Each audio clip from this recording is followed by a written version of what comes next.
How to fix settings not opening on Windows. Hello everybody and welcome back to our channel.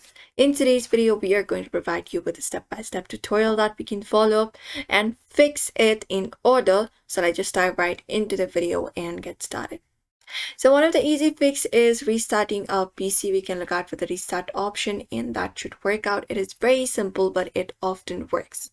That is one of the solutions. Apart from that, we can open up settings another way.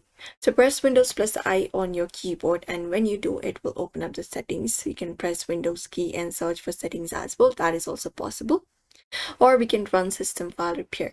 So open up command prompt as an admin. You can just go and type in cmd and run it as administrator. Once it is done, click on yes and just go over and type in this command sfc /scan now and hit enter. After it finishes, you can also run another one, which is dism. So go ahead and type in dism and /online /cleanup and -image. And again space and just go and type in restore help. And just go and hit enter. And that should also do it. You just need to go ahead and do so without any space and restart your PC. And also check your Windows updates. Sometimes corrective updates can cause this kind of issues, so the settings won't open. So you can look out for your settings, look out for Windows update and see if there is any kind of update available for your device.